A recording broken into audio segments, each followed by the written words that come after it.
Hello, and welcome to this episode of the Unpavement. Wow, it's been a long time since I sat in front of a camera.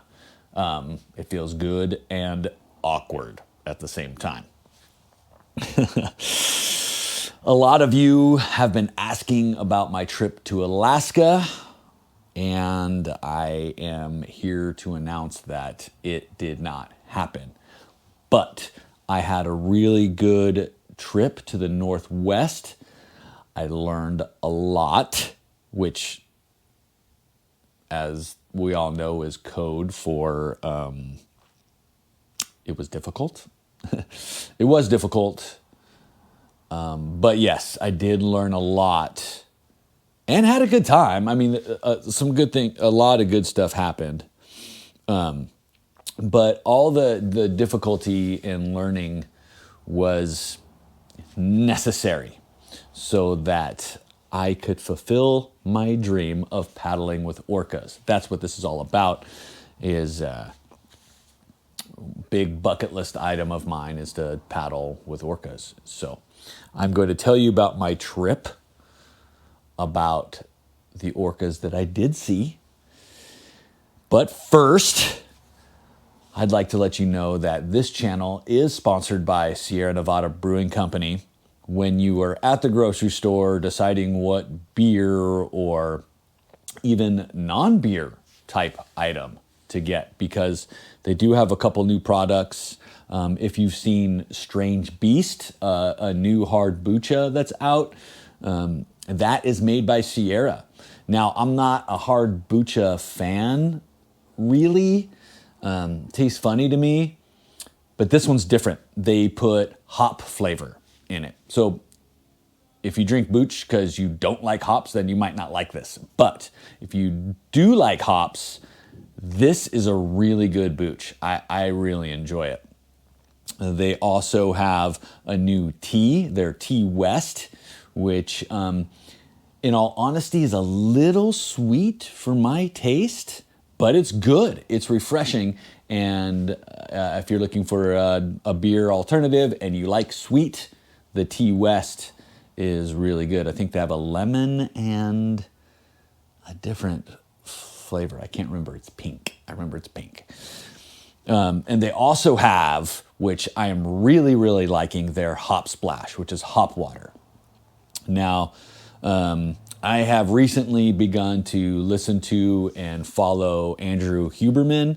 He's a brilliant neuroscientist. He's awesome. He's a tenured professor at Stanford University, and he's done a ton of research on adrenaline, dopamine, energy, sustained energy, motivation, sleep. I mean, you name it. The guy knows everything.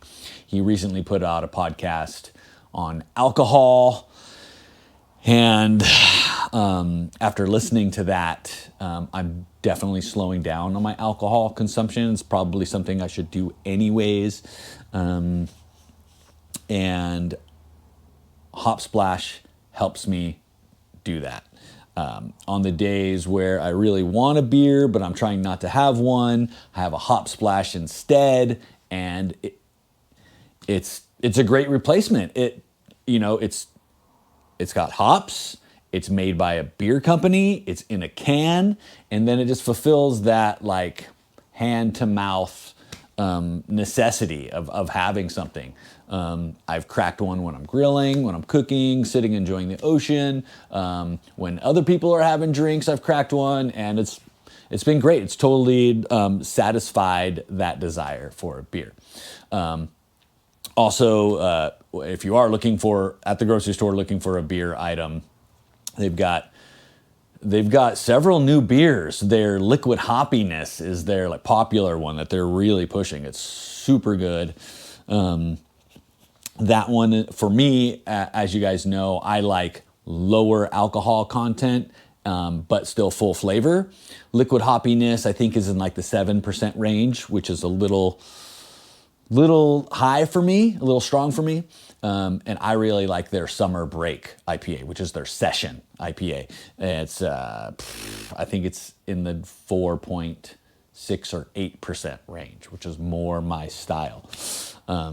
Yeah, that's why I like going to Utah. I like the lower alcohol percentage, and their Summer Break IPA is really good for that. I'm excited for Celebration IPA to come out for the season. I always look forward to that specialty brew, seasonal brew. That is definitely on the stronger side, but it's a special thing, and I really enjoy that. So when you're at the grocery store looking for something to drink, you can grab Sierra and purchase it and feel good about it because they support your boy. Also, special thanks to Ridge Merino. I'm wearing my Merino t-shirt right now. Merino to me is more of a lifestyle than a product. You can wear it for several days. It won't stink. And for me, that is, and it feels so good against your skin, first of all, is the main thing. And then the super hot summer days, it's the perfect thing to wear. I can't wear anything else. I can't wear anything else to bed anymore. And for me, the reason why it's a lifestyle is I use the word seamless transition. I wear the same thing from bed to the trail to the pub, back to bed. It's the perfect material. So you can check out ridgemerino.com. They're a local small mammoth company. Also, special thanks to GoPro for all my cameras. Right now I'm filming on the Hero 10 with the Volta handle. The Volta handle is awesome. It's like 5 batteries in one. Well, it's like 4 batteries, but you also have a battery in your GoPro, so that's like 5 batteries that last forever. And I'm also using their media mod. But the Hero 11 just came out. And also the Hero 11 Mini, which I'm super excited about. I think I'm gonna ask them for the Mini to run for my POV on my bike. Speaking of my bike, also special thanks to Maxxis for all my tires. I go through a lot of tires with my bike. I've got a steer with my rear wheel, especially riding in Mammoth with all the paver turns. I just eat through tires big time. So tires are as good as money to me. You can buy Maxxis tires and also feel really good about it because they take care of your boy too. Okay, well, let's talk about the Pacific Northwest and my trip there. You know, it all began with a blow-up paddle kayak. Oh, actually, that was plan B. Plan A was to have a custom board shaped for long distance paddling. Y'all, I can't believe I just said y'all. Arkansas is really rubbing off on me. It actually is a really efficient word. I mean, you're taking 2 syllables and putting it into one. That's efficient, right? So y'all have probably seen my surfboard, which is shaped by Dave Dahm of King's Paddle Sports in Carlsbad in North County, San Diego. He's brilliant. We shaped my surfboard on the computer over months and came up with the perfect design and worked one-on-one with his like hand shaper guy, Chris Mukai. Chris, you're awesome as well. Who shaped a lot of this, the seating into it and did a lot of all the fiberglass work. So my surfboard has the seating shaped into it. So my plan was also sorry about noise. I am using a Rode microphone, but I live overlooking the ocean. So, there's going to be car noise, motorcycles. Right now, a helicopter is going by, airplanes. Wow, he's kind of low. I don't know. Can you hear that with the microphone? Maybe not. Maybe I can filter out some sound post. Anyways, bear with me on the sound is the point of that. So my plan was to shape a distance paddleboard with the same seating as my surfboard. Perfect. A sit-down, stand-up paddleboard, basically. And in my online research, I found this blow-up inflatable fishing kayak with a seat. And I was like, oh my God, this is perfect. This thing is amazing. It deflates and folds up into this bag, and I can fit it and my bike in the van. Because right now, my bike's so big, I can't fit both the bike and a board in there. So I thought this was the perfect alternative. Dude, it was like, how much was it? $2,000?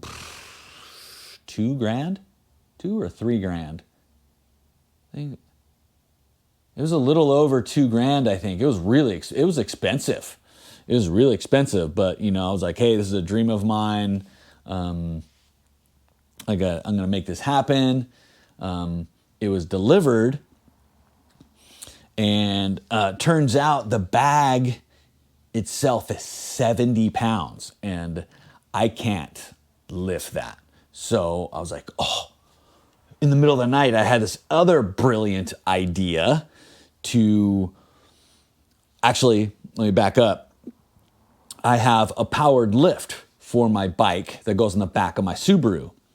But I carry it with me when I'm traveling with the van because it also doubles as a work stand. It lifts the bike up off the ground up to, like waist level so I can work on it, not have to bend over when I'm on the road. I don't carry the bike on the back of the van with the lift because one, I want it inside protected. But also I have a box with all my tools, my fire pit, my barbecue, and everything on the back of the van. And in order to have the bike on the lift on the back of the van, I have to take a wheel off. Not a big deal when I'm carrying extra stuff like a board or friends' bikes or things like that. I'll put my bike on the back of the van and just take the wheel off. It's not that big of a deal. But because I have the bike inside and the lift on the back, when I'm traveling, the lift is just kind of there, not in use. So I thought in the middle of the night, oh my God, I have this idea where I can actually make use of the lift. I'm going to have my boy Andrew, who works for Rock Solid Trails in Bentonville, weld me up a cargo rack that interfaces with the lift, and that way I can just drag the 70-pound paddleboard bag onto the cargo rack, and then the lift can lift it up. I'm like, oh my God, this is just the most brilliant idea I've ever had. So, got together with Andrew and my other boy Uriah, and we did some welding and drilling and grinding, and we made this really cool, well, they made this rack. I was just there as a cheerleader. But those guys are great. Thank you so much, Andrew, for doing this work, and Uriah for coming and helping and doing some grinding. You do really good grind work, Uriah. So I got all loaded up. I got the paddleboard on the cargo rack. It lifts up. I'm stoked. It's heavy. It's a little awkward to open the back of the van with that on there, but I was like, this is sick. I can travel with my bike inside and my board on the back.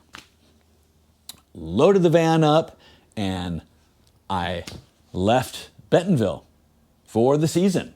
for months. This was right at the very end of June. No, it was right before July 4th. It was like July 3rd, I think, something like that. So I hit the road, and I went a different way. I took the 50 all the way west, and the 50 takes you through. No, is it the 50? No, it wasn't the 50. Let me rewind. I selected avoid highways. That's what it was. And it took me through the middle of nowhere. It took me through whatever highway goes through the entire panhandle of New Mexico. So that was pretty cool. I was in New Mexico forever. That panhandle is super long, just driving through farmland. And I found a random RV resort in a random town to camp at. I used the iOverlander app, and that's the beauty of the van, is you can kind of just, when you're getting close to, thinking about maybe stopping, you open up the app and look at, what places there are to pull over and stay the night, and head to one of those. I found some really cool random spots. This spot wasn't anything special. From there, I got up in the morning and I drove. I got to the 50, and I drove through Monarch Pass, Salida, Gunnison. Kind of past I think Gunnison is where you head to Crescent Butte. It's so beautiful there. It's so beautiful. And then I headed to Fruta, and I had dinner at Hot Tomatoes in Fruta with my friends there. I spent the night in the van, parked in front of my buddy's house, actually in his driveway. My really good friends, Travis and the Danimal, Daniel Solar. Always love seeing you guys. Got to see them, and then from there, I drove to, what lake was it? I can't remember. A state park just outside of Park City, big lake. The name of it, Jordanelle, Lake Jordanelle. That's it. I camped at Lake Jordanelle with my friend Annie, and she helped me get this paddle kayak to the water. And I'm going to tell you right now that it was a complete fail. Thank God for Annie. She's strong, athletic. She was able to handle it, but it was just so much work. This is one of the things that was really difficult about the trip.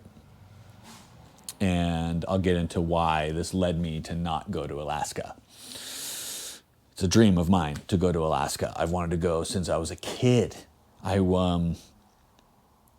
remember I was on this Mexico trip with my church youth group when I was, I must have been like 15, 16, probably more like 15, maybe even 14, 15, something like that. I was a kid. In Mexico, church youth group trip. And it's a huge thing, like youth groups from all over are there. And I met this girl from Juneau, and we got caught kissing in her tent. So funny. Anyways, we were pen pals for years after that.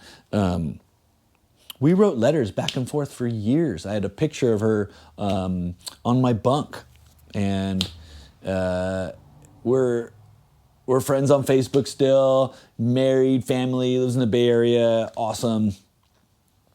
I saw her once when I was in college. But anyways, because of her, I've wanted to go visit Juneau ever since I was a kid. And I finally was going to go. It's been a dream of mine. And I'll get into why it didn't happen. But the board. So I guess it's a kayak, not a board. Just pumping it up alone is so difficult. Now, when you're using a hand pump, you've got gravity. You can push down on it. I don't have that. I don't have the abs. I can kind of get some going, but I have to like do these fly, and it gets so hard. I can't do the last little bit to get it like hard enough for paddling, like the last 6, 7, 8 psi. I just can't do.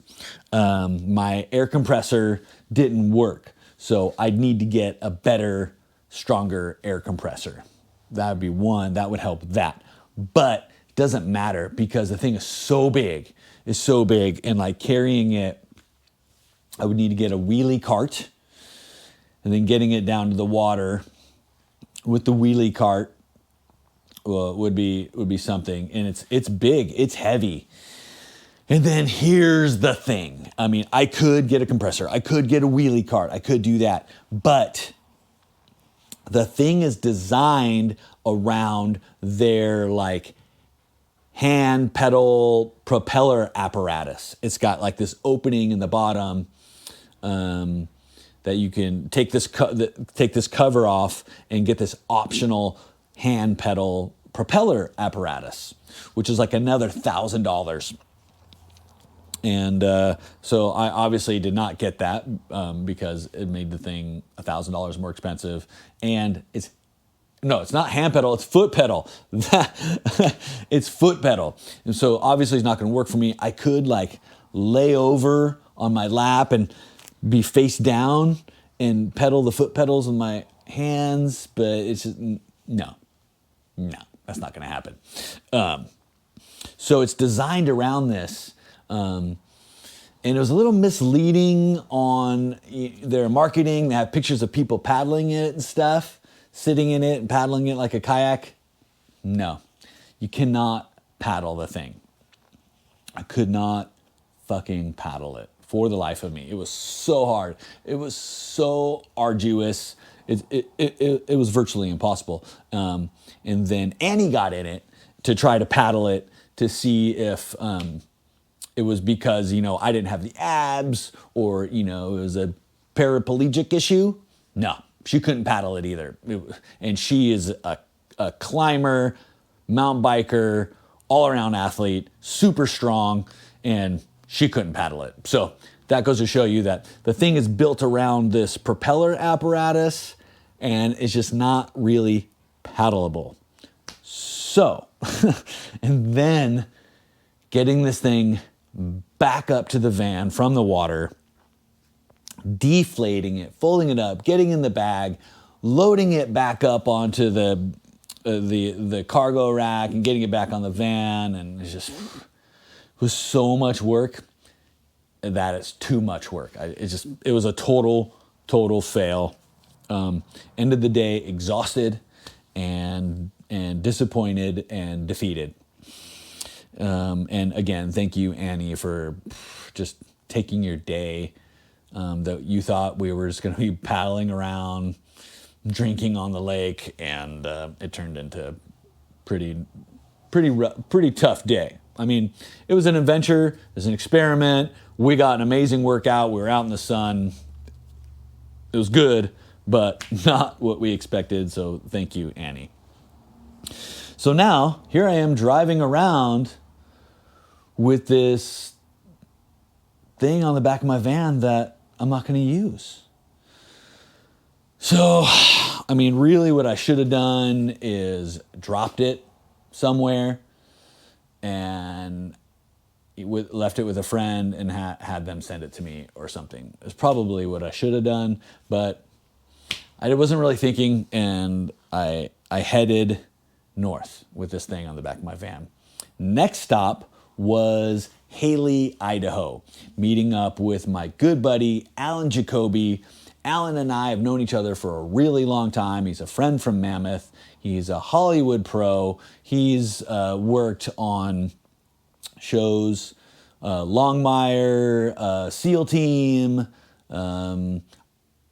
He might be on the next episode, the next season of Outer Banks, which is a show I like on Netflix. God, there's another big show that he was getting on. I can't remember. He's worked on the X-Men movies, all kinds of stuff. He's literally a Hollywood pro, and he's my good buddy. I'm so proud to say that this guy's my friend, and he's so cool.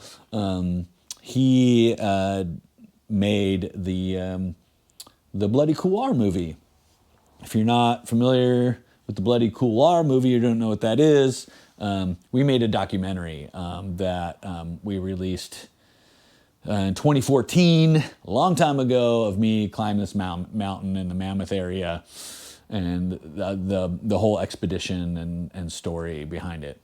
I need to do something with that movie. I'm thinking about maybe chopping it up into, maybe half a dozen episodes and re-releasing it. The problem is that we use mainstream music, so I would need to re-edit it or something or figure that out. But if you have any ideas, let me know in the commentos. So I stopped to ride with Alan. Can't remember the name of the trail we rode, but there was this brand new flow trail that they built for, be adaptive friendly, and it was great. I rode it really slow. I ride everything slow for the first time. But that was great. It was good to see Alan. It's good to ride with him. We stopped at a local spot and got some beers, and Angela, his wife, and his two daughters joined us, and it was great to see them. We're close friends, know each other forever. It was just good to see friends. And then, there's tons of public land in that area, just north of Sun Valley. There's just, it seemed endless, and I just easily found a spot. I didn't even use the iOverlander app. I just saw a pulled off there. I had a mountain view. And it was a beautiful spot to camp.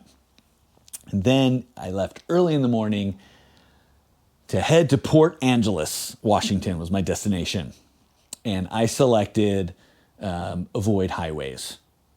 It was so awesome. It took me through, I want to say 70 to 75 miles of dirt forest road. It was amazing. If you've got, an all-wheel drive vehicle or a four-wheel drive vehicle, highly recommend doing that sometime. If you're on a trip, just with maps or with Google Maps, just select avoid highways, and it takes you the coolest routes. I was really stoked on that. That actually was July 4th, and I ended up at some random RV resort, I think it was just on the other side of the border at some random lake. It was super cool. I was watching live surfing on my TV, live surfing from across the world on my TV in my van in the middle of nowhere. Super cool. Enjoy a nice cold Sierra Pale Ale. And some people were shooting off random fireworks and stuff right next to me, and that was pretty cool. So at least got to see some fireworks. That was a great spot. And then got on the road July 5th and landed in Port Angeles that night. Why was I in Port Angeles? Well, my buddy Brock, who works for American Ramp Company, got me hired on a job partially as a consultant for this brand new pump track, but mainly as kind of media talent. I put that in quotes. Media talent to just to get some. They're putting a video together of the opening, and so I was basically there to film me riding it, and then to give them feedback on the whole thing and everything. We got to ride some other trails in the area. There's a really small trail area. It's really cool. It's basically, it's really short. It's a quick climb. And at the top, there's, little jumps and features and stuff like that. It's kind of like one of those areas that if you live close by and you want to take the kids out, or you want to go Just put in some hot laps. It's a perfect place to go do that. Just to get your exercise, maybe late in the day with the family or something. Can't remember the name of the trail area, but it was super cool. Hit that, and then went to the pump track for the grand opening. Oh my God, it was crazy. I've never seen so many kids in one place at the same time. It was nuts. It was chaos. It was cool. It started raining. And so me and some of the other athletes were huddled under the awning in the van. Thank God I had that. And then I want to say, well, one, thanks to American Ramp Company and the city of Port Angeles for having me there. That was great. But the coolest thing was that I got to meet Aaron, what's his last name? Aaron Hot Wheels. I forget his last name. I always say Farthington, but that's not his last name. Aaron Hot Wheels. What a cool freaking guy, man. Super cool guy. I really enjoyed my time with him. Aaron, if you were to ever watch this, you're awesome, bro. That was so cool to meet you, hang out with you, but also see you in action in person. That is freaking something else. There will never be anybody else like you in this world ever. You're amazing. Then the plan. After Port Angeles, I had a campsite for one night on Lopez Island in the San Juan Island chain. And my plan was to camp there and then like figure it out for 5 days, like bebop around the islands and paddle every day. Now, I was going to be renting kayaks now because the kayak I had, paddle apparatus I had, wasn't working. It was too much work. So my plan was to rent kayaks, paddle every day, find some orcas, play with the orcas, become friends with them. I had this whole vision. It ain't like that. It ain't like that. Well, one, the first thing that happened was with the rack now on the back of my van, that put me 12 inches over the limit for the ferry. So instead of it being like $16, it was like $60.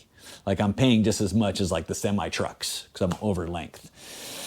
So that was a tough lesson to learn. So I couldn't just bebop around the islands because the ferries were so expensive for me now. And then I got to my campsite.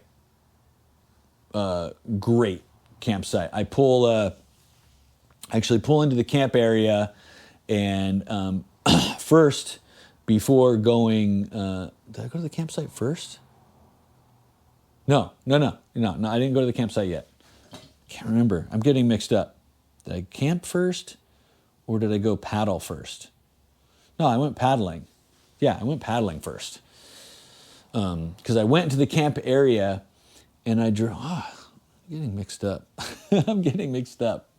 Anyways, I drive into the camp area. I drive to the ranger station because it's on the way to the disabled access for the beach right there at the state campground. Spencer Spit State Campground is where I stayed on Lopez Island.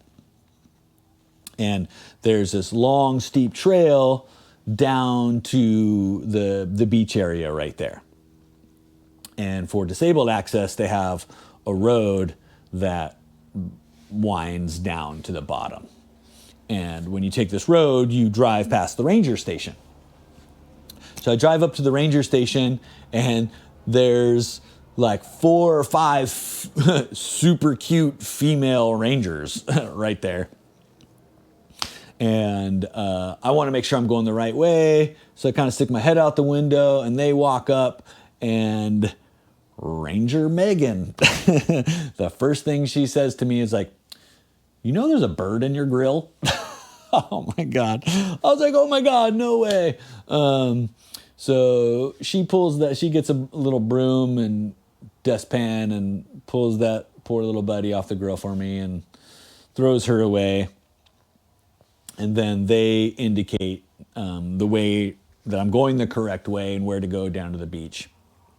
So I go down there, and there's a little kayak and paddleboard rental hut there. The guy working there was awesome, super informative, and okay, let's try this again. My GoPro got too hot and shut off.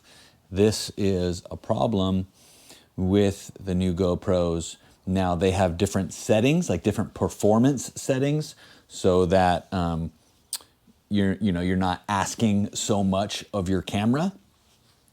I have it set. I have the stabilization turned off. I have all the settings turned off. I am still filming at 4K 60 though, because I have to match my other footage. And like you could film at 1080, 24 frames, and that would ask less of the camera. And then the tripod mode only shoots in wide lens, and I need narrow for this shot because it's a fisheye lens.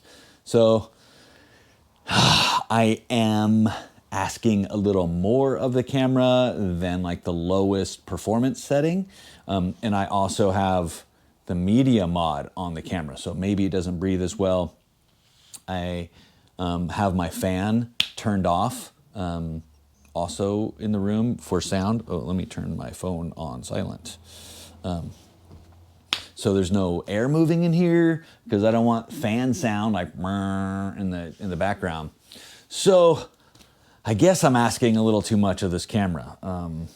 It did last a long time. I don't know how long that was. I think it was a half hour or so. It did last, so it did pretty good. So we'll see how it does now. So where were we?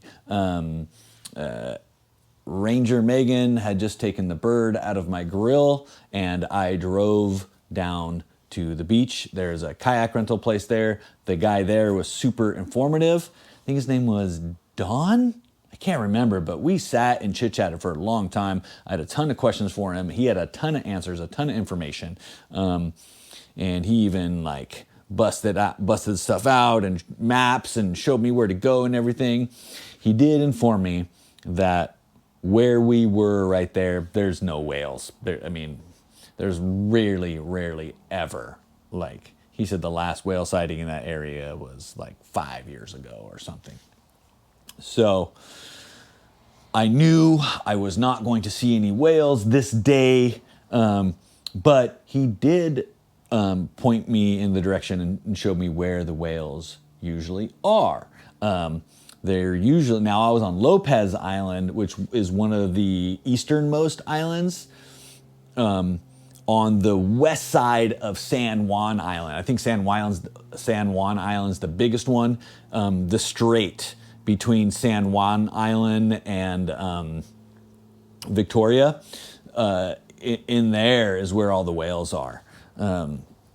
So anyways, I rented a sit-on-top kayak from him. I didn't want to get a cockpit kayak because I wasn't sure how stable that was going to be, and I wanted to be able to climb back in if I did fall out.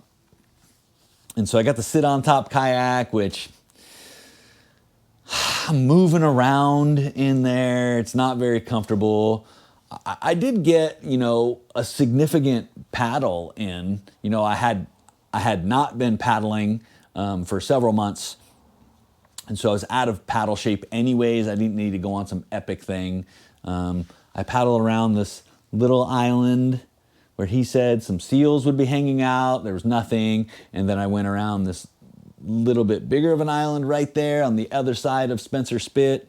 That was kind of cool, and then I headed back, and it was about an hour and a half of paddling, and I was destroyed. So that was good for me, just kind of discovery, getting my sea legs back, so to speak.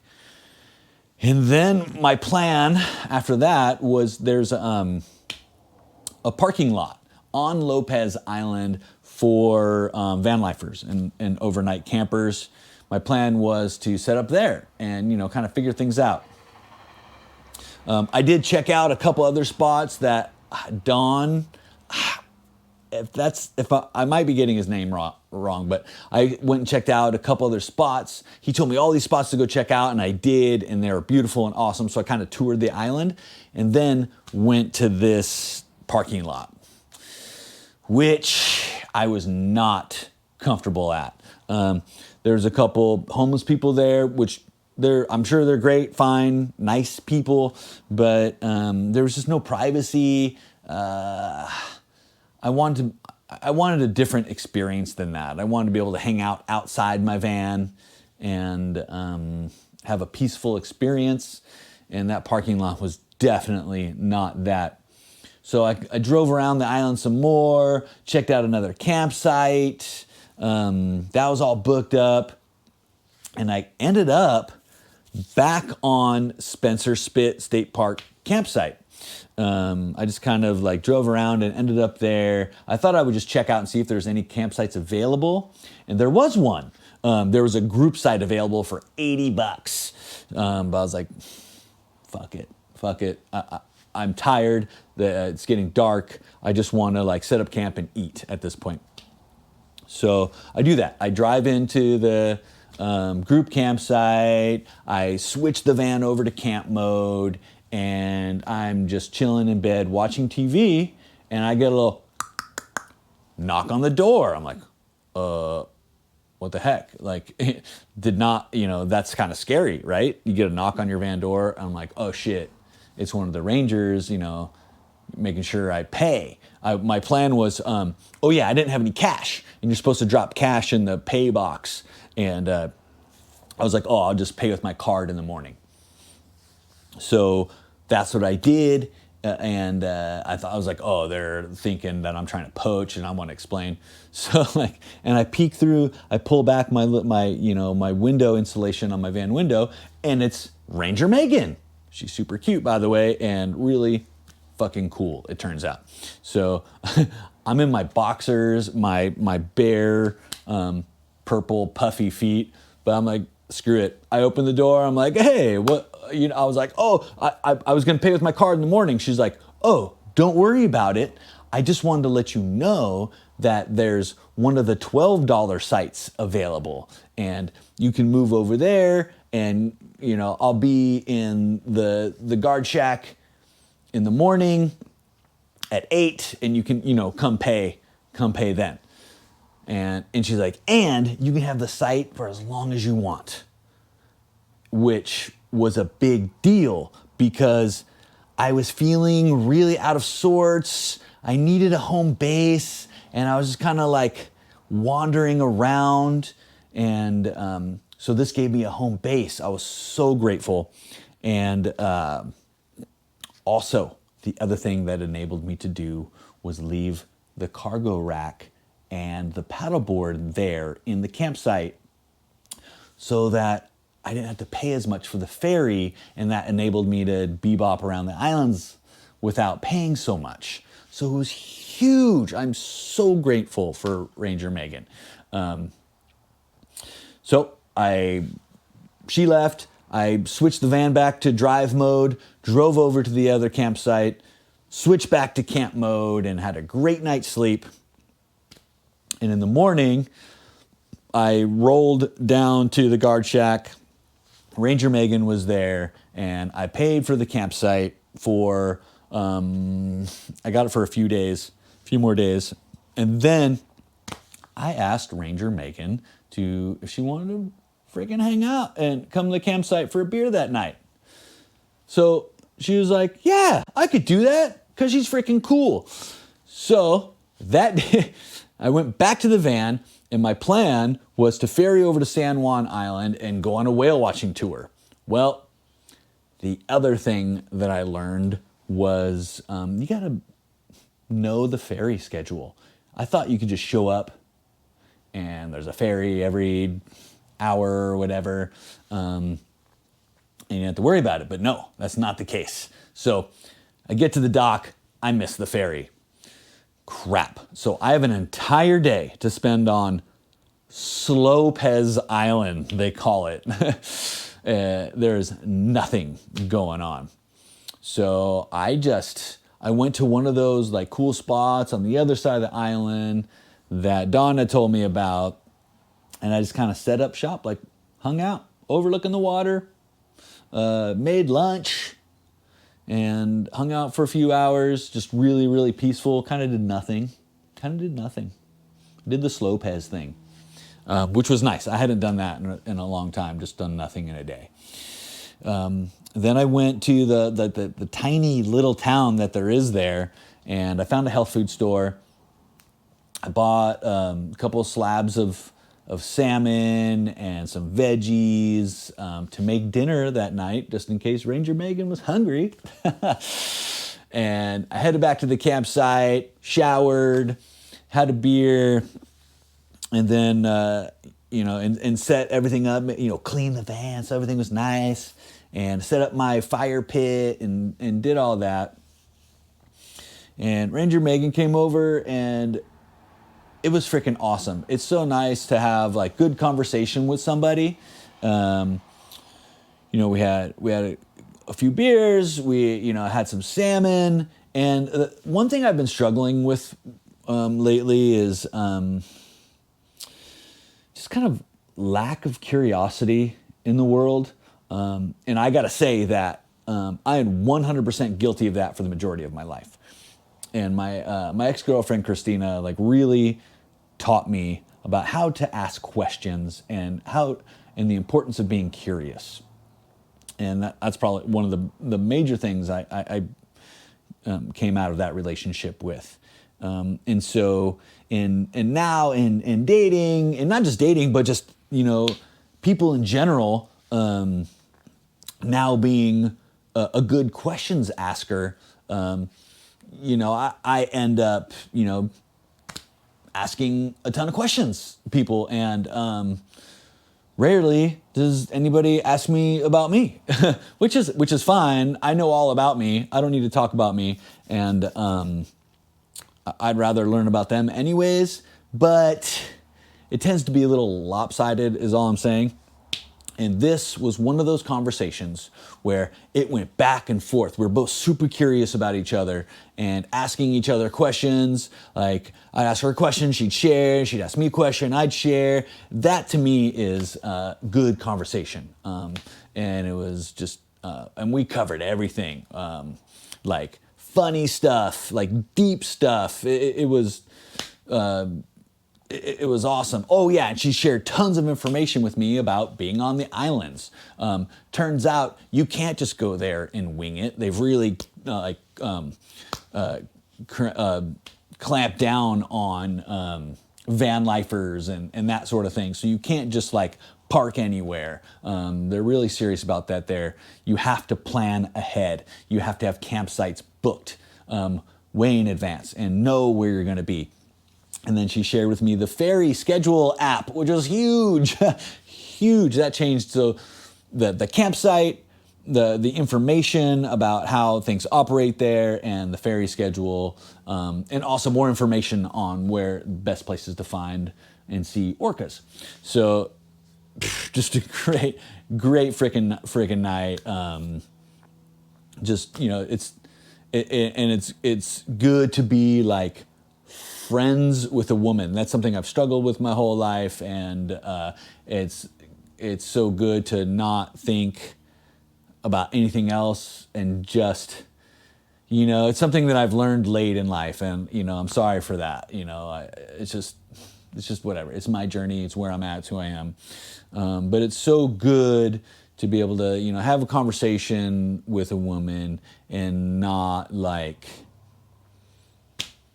be thinking anything else. It's so refreshing. It's so refreshing, and it's something I've really been working on probably like the past, I'd say 10 years-ish or so, and it's really nice. It was so good, and we're staying friends. We text once in a while if we think about something, and so I'm excited to get back there and to see Ranger Megan again. And if you're ever on Lopez Island at Spencer Spit Campground, go ask for Ranger Megan. tell her you know me, and tell her how awesome she is. So the next day, I actually make the ferry and I get to San Juan Island. Okay, and I book a guided kayak tour. I didn't want to just rent a kayak. I wanted to have a guided tour, just to feel safe, to be with someone that can, take me to the right areas where the whales are going to be. And this was my big opportunity to paddle with orcas. And I get down to the dock, and it turns out it's a group thing, which is cool. That's great. I'm like, cool, I'm going to meet people. And it also turns out that it is very rare that they see any orcas. That I did not come through in their marketing materials. So that was definitely a disappointment to know that we're going paddling and we're probably going to see like seals and birds. And that's about it, most likely. And if, huge if, we do see any of our larger friends, it's complete luck and very rare.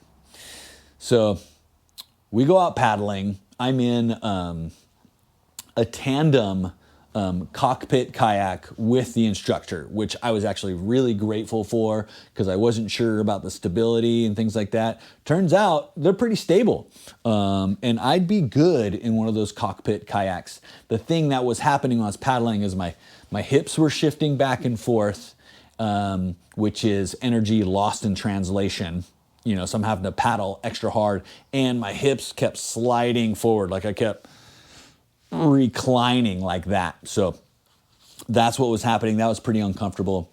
But I did learn that if I fold my legs Indian style and kind of wedge my knees against the inside of the hull, that holds me in place a little better, keeps my hips from moving around and prevents me from sliding forward. And I just have to concentrate on like scap engagement and engaging my abs and obliques.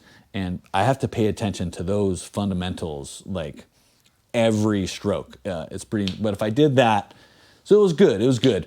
The instructor, the tour guide was really weird, really fucking weird.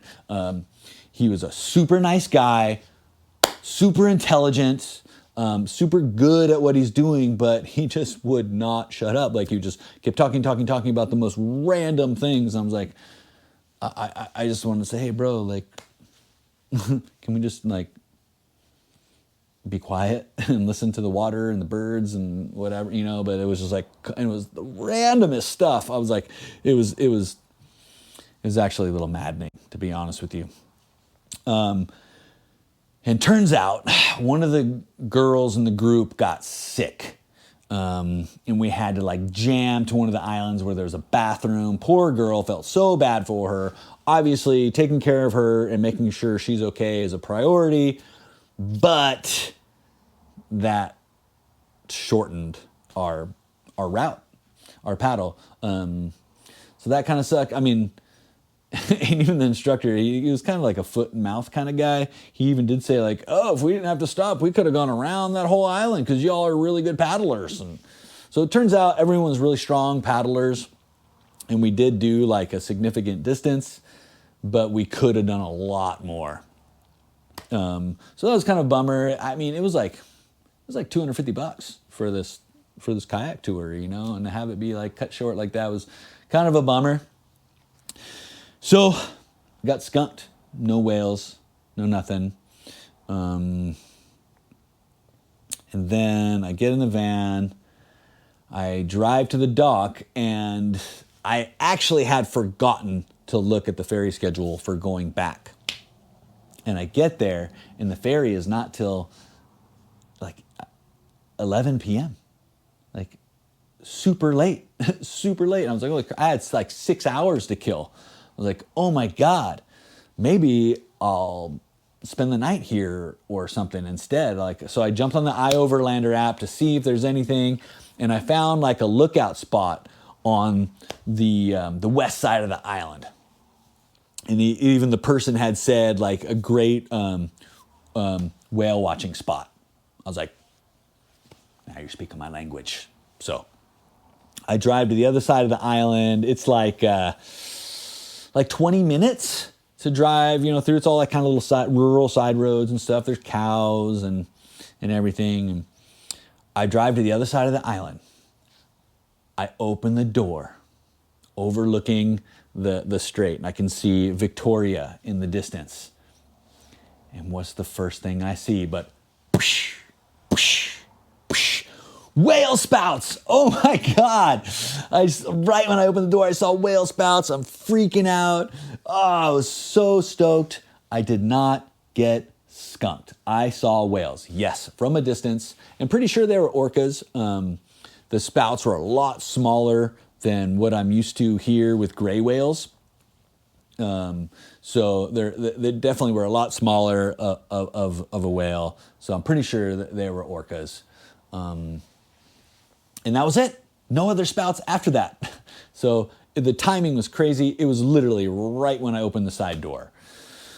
So that was a beautiful spot. I sat, I made dinner, I enjoyed a beer, and then it kind of came time like, okay, I guess I can, I know I've got a comfortable spot back on Lopez Island where it's going to be quiet and private. And here, I don't know what's going to happen if I stay the night. It wasn't flat either.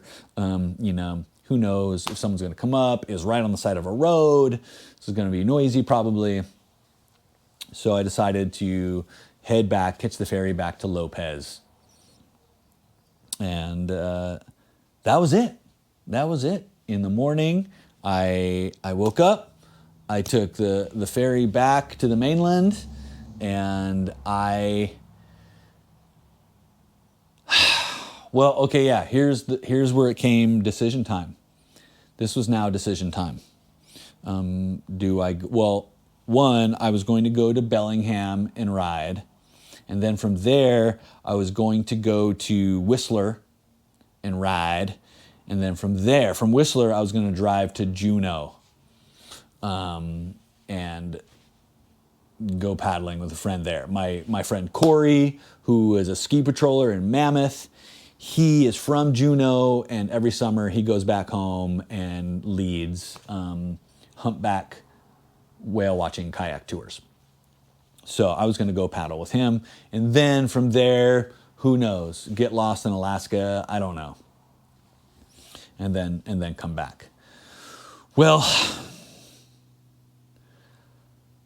it was a tough decision. I was going back and forth, and I was like, I need to decide now because I had this job in Portland that I needed to do. I needed to go to Portland. So my guys there were like, hey, what are you doing? We have to know if you're coming here this week or next week or when. And so I had to make a decision, and it was really tough. Bellingham, I didn't have any ride support, no one to ride with. I had a contact there. Well, I was going to meet friends there, but they ended up having a baby instead and didn't make it.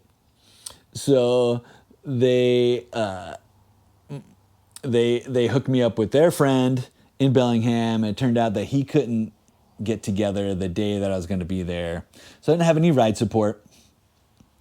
And then up in Whistler, I was actually all set up there. But I was going to have to take the bike in and out of the van every day. And with the rack and the board on the back is so high maintenance. Like in Port Angeles, I had to take the bike in and out like 2 days in a row. And it's just too much with that thing on there. I'm not going to go into details how hard it is for me to do from a wheelchair and everything, but I'm just going to say it's fucking hard. And I didn't want to go through that. And I was trying to think of like, okay, if I can ditch this thing somewhere. And then going to Alaska or not was the question.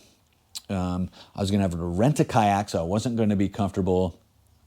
And then also gas prices. That's when gas was at its peak. And I figured on average U.S. gas prices, it was going to be about $3,000 to drive from Whistler to Juneau and back. That's a lot of money, $3,000, and just in gas. And that's not even counting, factoring in Canadian prices, because I'm told that Canadian gas prices are even higher. I don't know. And then I was also told that there's often road closures, so you need to carry extra gas with you just in case you have to drive further than you think, and there's no gas stations on these detours and stuff like that. You're out in the middle of freaking nowhere and there's no service. So I got nervous for that information. I was like, oh, I need to carry extra gas if I'm going to do this. And $3,000's a lot of money. And I'm going to be renting a kayak and being uncomfortable with that. And when it comes to like going Bellingham and Whistler and getting my bike in and out with the stuff on the back is too much work. And on top of that, I was just ready to be home.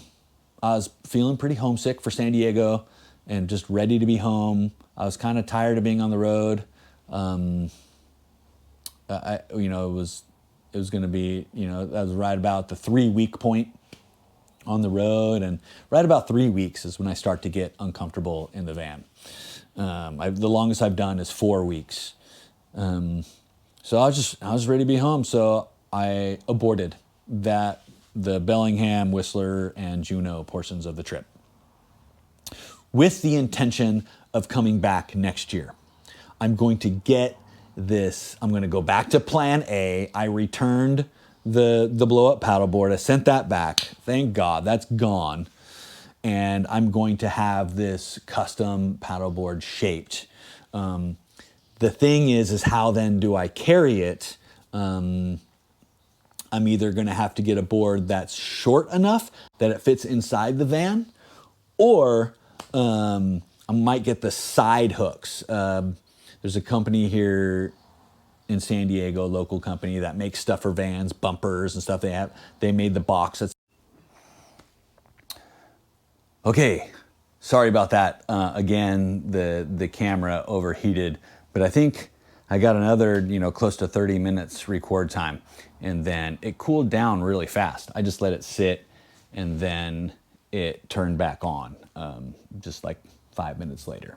So not too big of a deal, but now I do got to go. I've got a training session that I've got to make. So where were we? I'm going to have a custom board shaped. Back to plan A distance paddleboard with the same seating as my surfboard shaped into it. How to carry it is going to be the thing. I might get the side surf hooks for the van. The side surf hooks would work really well. I could have them at a height where I could easily lift the board on and off myself. I could put little wheels on it so I could roll it around myself. It's going to be nice and light. The only problem with that, well, there's a couple problems. The board's going to get bugs on it, so I'll probably have to get a bag or a sock for it. And then wind resistance, I'm going to get worse gas mileage. But the main thing is right now, I can, the gas tank for the van on the Ford Transits is right behind the driver's side door. So I can reach it from the window. I crack the door, I open the gas door, and then I close the driver's side door, roll the window down, and I could reach the gas pump from the window. It's so nice. I just pull up really close to the gas pump, and I don't have to get out at gas stations. Like when I'm on the road and I stop, it's 10 minutes and I'm out of there. I pull close, I get the gas going, I jump in my chair, I pee, my toilet's right there. I wash my hands, fill up my water bottle, maybe make a sandwich real quick, grab snacks or whatever so I don't have to, have access to it while I'm driving. I throw that stuff in the passenger seat, I jump back in, by then the gas is done, put it away, drive off, 10 minutes. It's so nice. It's so nice. So having the board on the side, the surf hooks even, would probably eliminate that option. I'd have to get out like everybody else in the world to gas my van. The only thing is, I'm getting out with the lift, into, cars driving by in tight space, whatever. Not a big deal. So that's my plan, is to have this paddleboard shaped, figure out a way to carry it with the van. I'm going to book my site in advance. I'm either going to stay like across the bay in, Victoria. Suki Bay is a spot over there where there's whales all the time. I might stay there, or on San Juan Island, and I want to be there for a few weeks at least. Paddle every day with this paddleboard and have a setup where I can launch it easily by myself and paddle every day, and hopefully get close to my big black and white ocean buddies. That's my plan. Peak orca season is the end of July into August, so I plan to be there then. And then I want to ride Whistler. This will now be the 9th year since I did not go that I told myself I would, and I did not. So next year it's on. I'm going to go paddle San Juan's. I'm going to go to Whistler, probably Bellingham, either on the way there, on the way back. And then from Whistler, I'll either, from Vancouver, I'll either fly to Juneau, or I would like to drive the van, because I want to bring the paddleboard and I want to have the van to explore more of Alaska. So the van actually is getting some major updates done. I'm having the water system totally redone, so I'll have a lot more water. I'll be able to be off grid for longer. So taking the van and getting lost in Alaska for a while is an option with more water now. Okay, so that's my plan for next year. And after leaving Lopez Island, I went to Oregon and worked on a job there with my buddy Chris, Chehalem Ridge and Newell Creek Canyon. They're really cool urban trail areas. Well, actually, Chehalem Ridge is not really urban, but Newell Creek is. Cool trail areas. Oregon Metro is doing some really good stuff. So that was cool to be on that job. From there, I went to Crater Lake for the first time. Oh, but on my way to Crater Lake, I found this random campsite. I got so lucky. I actually pulled into this one campsite and I was like, this isn't exactly what I want. I wanted something on the water. And then I got so lucky. I was like, nah, I'm going to keep going. So I kept driving and I pulled off and I found this campsite. And it was actually pretty packed. It was a really small camp area, and there just happened to be a site that was empty. I pulled into it. No one ever showed up. No, I tried to call the office and everything. They're all closed, and so I was like, I chanced it. I pulled in this campsite. No one showed up. I had it to myself. It was on the edge of this lake. It was so perfect. It was so perfect. I drank a beer and watched the sunset on this lake, and I was so stoked. From there, in the morning, I went to Crater Lake for the first time. If you've never been to Crater Lake, you must go. It is unreal gorgeous. There's no words to describe. Just completely crystal, mirror image calm water. And it's so freaking beautiful. Supposedly it's like the one national park that you can like camp and stay super easily. I don't know that. I just drove through. I just like stopped, took a bunch of photos and videos at a few different spots, and then continued on my way to Mammoth. That was Crater Lake. I'm so glad I went. On my way to Mammoth, I stopped in Walker and saw Foxy. That's where he's stationed for the fire department there. So he was stationed there. He was at that time. So I stopped and had lunch with Foxy. And then I went and camped on the north side of Mono Lake, which was so cool. I love Mono Lake. And when I do have this paddleboard, I will paddle Mono Lake next year. But I found this awesome spot overlooking the lake. Again, watching live surfing from across the world in my van. Am I drinking a beer? And, the sun goes down and there's this light source coming from somewhere. I'm like, where's this light source? And I look out and the moon was huge, rising up over the lake. I couldn't believe it. It was insane. It's the things you get to see when you're like camping in the middle of nowhere by yourself, and the stars were unreal before the moon came up.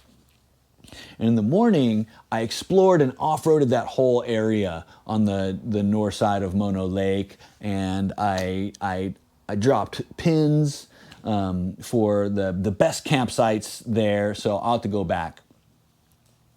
From there, I went on my way to Mammoth, I stopped in June Lake and got lunch at Ohana's, which is a food truck outside of June Lake Brewing Company. So good. So good. I always get a poke bowl. I actually got a poke burrito this time, a poke wrap, which I'd never had before, or something different than I normally do. And I took that wrap and went and sat by the lake, June Lake, which is one of the most beautiful places in the world too. One of my favorite places in the world. Love that place. Again, I can't wait to get my paddleboard to paddle June. That's going to be my thing, man. I want to have this paddleboard and like pull up to just random lakes and paddle them. Doesn't that sound rad?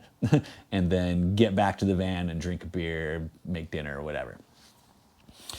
So I ate this poke, just super delicious poke wrap, looking at the lake. And then I went to Mammoth, and the next day I rode with my buddy Ben. And we rode 2 new trails. Well, one trail is totally new to me, and then another trail that I haven't ridden in over a decade that I didn't think I could ride anymore. So we rode that trail, shock treatment, and totally doable. I can ride it solo. It is a big boy trail. And if you're an adaptive rider and you want to ride shock treatment, you can, but make sure you have suspension, clearance, and a skid plate, because there's some big drops on that thing, man. With the skid plate, I'm just basically sliding down these rock faces. So make sure you got that type of equipment, and then you can ride this trail solo. Ride it with someone the first time, but then you'll be able to ride it solo if you've got the bike for it. To get to shock treatment, I have to take a trail called Gravy Train, which traverses. I don't know if you can hear the train going by right now with the microphone. I'm curious to hear the sound. If you could hear how good this mic is, by the way. Gravy Train traverses the side of the mountain. So usually with traversing trails, that's a no-go for adaptive riders with the exposure. But this trail's all good.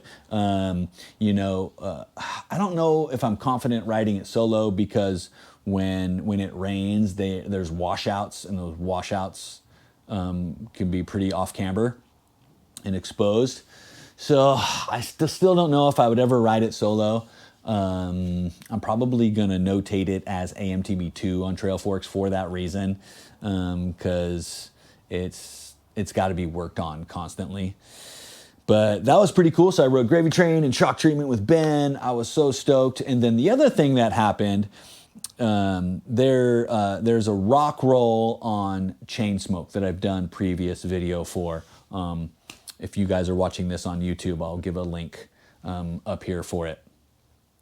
But there's a rock roll called the Monkey Wrench, and there was this stump that was stuck out in between the rocks that I had to get my left wheel on to take out, because if that stump wasn't there, I'd be tilted, and I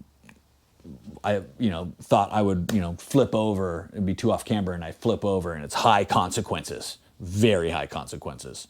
It would definitely be a major injury situation if crashing on this thing.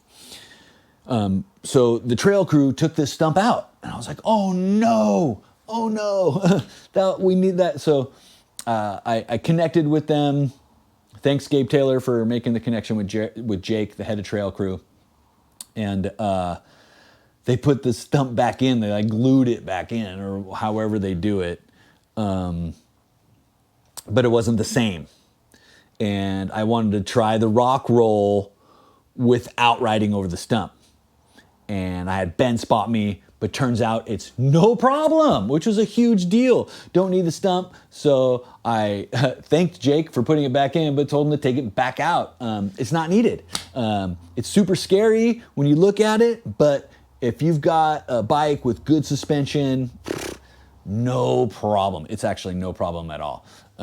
So that was nice to learn. And so it was a really good trip for that reason. And then I headed home after being on the road for 3.5 weeks, and being gone from San Diego for, let's see, April, May, June, July, over 3 months, 3.5 months. I was so happy to get home to San Diego and the ocean. And I've been here since. I've gone to Mammoth a couple times, but I've been here in San Diego. And in a week and a half at the time of filming this, I'm headed to Bentonville for the fall, and I'm excited. I like living life on the road. I like moving.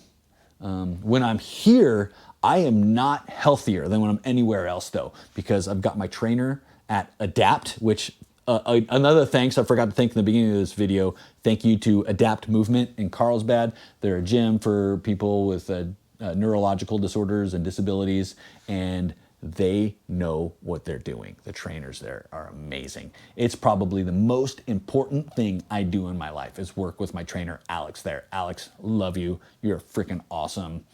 You're so good for me. So thank you for them. So when I'm here, I'm at Adapt twice a week. I'm standing, which is super important. For bone density, circulation, joint stability. Did I say circulation? If I didn't, I need to say it twice. So important as a wheelchair user to be standing every day. So I have a standing chair here, a standing desk, and there's a standing apparatus where I actually get to move my legs while weight bearing at Adapt that I use twice a week. And I have my beach cruiser bike, which I did a video on like a year or so ago. It's the kind of bike, seriously, it's kind of funny. Like, it's all rusted, and you kind of need a sombrero and a drink holder, I say, to ride this bike. It's kind of like that sort of bike, but it is an arduous workout. It's such a good workout. 45, 60 minutes on that thing, and I'm destroyed. It's the equivalent of going for a jog for me. So I have that. I ride it almost every day. My trainer, my standing. I have a weight set here. You know, all these things that I do not have in Bentonville. And I eat super well. I have a really good eating regimen here, which I probably should do a video on how I eat at home and also how I eat on the road. But super healthy here. I mean, I'm in the sun every day, and it's been a good stint. I've got really serious about my training regimen this stay in San Diego. So I'm feeling good. I'm feeling strong, and I'm ready to go back to Bentonville and get to work. But on that note, I do need to go. I have a training session that I need to get to. I really appreciate you guys. Those of you that have stuck around and listened to this whole thing, I really appreciate it. I'm looking forward to next year to doing a video about paddling with Orcas and going to Whistler and Juneau. So it's going to happen. It's going to happen. It's my bucket list. And so that is my encouragement to you guys out there.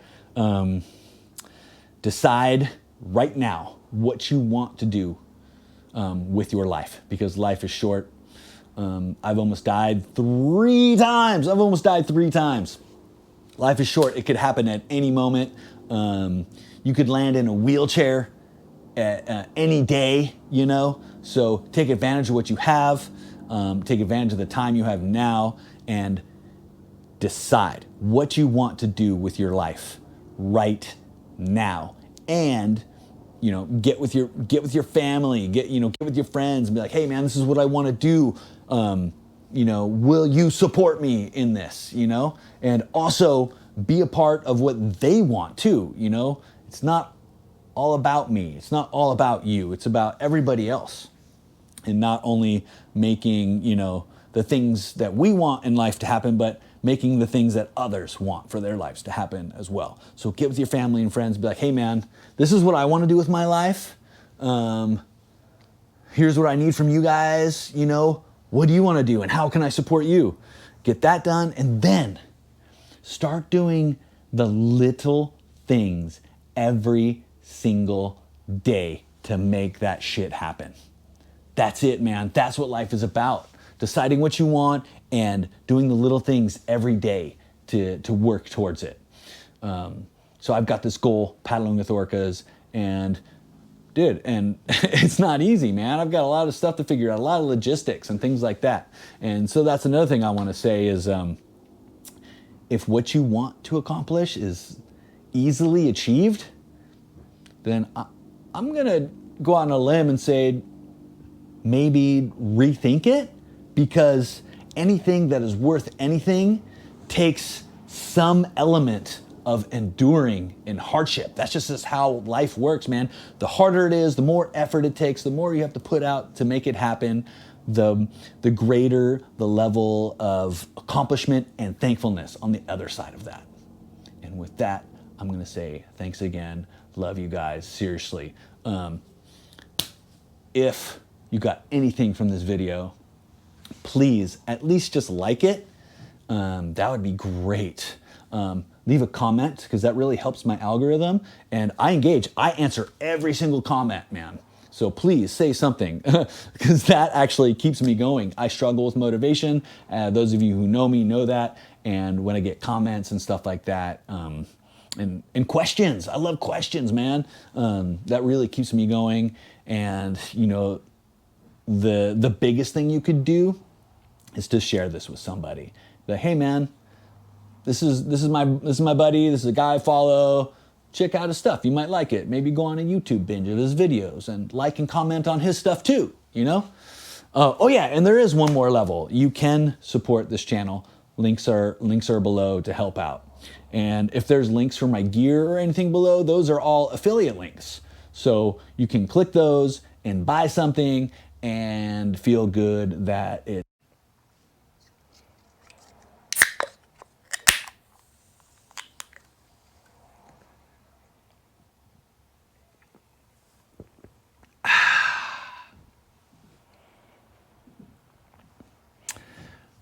So the GoPro overheated again and turned off, and I had to run to my training session. So several hours later, I still need to say goodbye to you.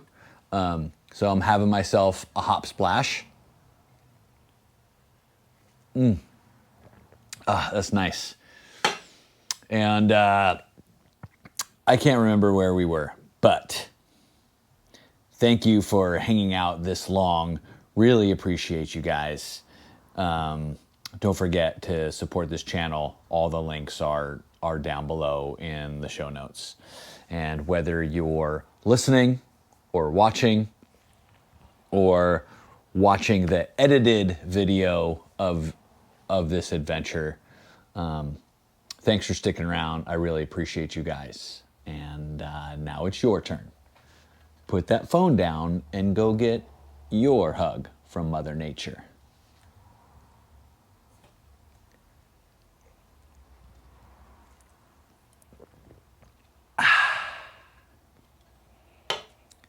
GoPro, stop recording.